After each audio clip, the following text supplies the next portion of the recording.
আরে বাসি কখন আসবে? এই তো বাস চলে এসেছে, তাড়াতাড়ি বাসে উঠে পড়ি। এই তো আমি বাসে উঠে পড়েছি, আমার সিট কোথায়? তাড়াতাড়ি সিটে বসে পড়ি।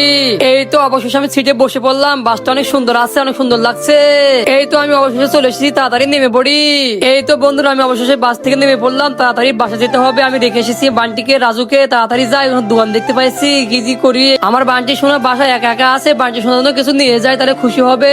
এই যে চাচা আমাকে 5টা সন্দেশ দেন তো। ঠিক আছে ম্যাডাম, দিতেছি, ধরেন। ঠিক আছে, তাড়াতাড়ি বাসায় যাই, অনেক দেরি হয়ে গেছে। আমার বান্টি শোনা কি করতেছে। আরে বান্টি ওইদিকে দেখ, মা চলে এসেছে। আরে আমার লক্ষ্মী বান্টি, আমার কুলে এসো, অনেকক্ষণ থেকে তোমাকে দেখতে পাইনি লক্ষ্মী সোনা। তোমার জন্য মজা নিয়ে এসেছি, মজা খাও। আরে আমি জিনিস তো কিনে ব্যাগে রাখলাম, জিনিস ব্যাগে থেকে কি হয়ে গেল কেউ খুঁজে পাচ্ছি না। হাই হাই, মনে পড়ে গেছে। রাজু এদিকে শোন, কি হয়েছে মা? মন খারাপ করিস না, ব্যাগ থেকে মনে পড়ে গেছে জিনিসটা। ঠিক আছে মা, সমস্যা নাই। আম্মু তুমি টেনশন করো না, মজা আমরা খাবো না। লক্ষ্মী আম্মু আমার, ওরে আমার লক্ষ্মী সোনা। বুঝে ভালো সাবস্ক্রাইব করে সবাই দেখবেন। ধন্যবাদ, নতুন বই দেখাচ্ছে সবার সাথে।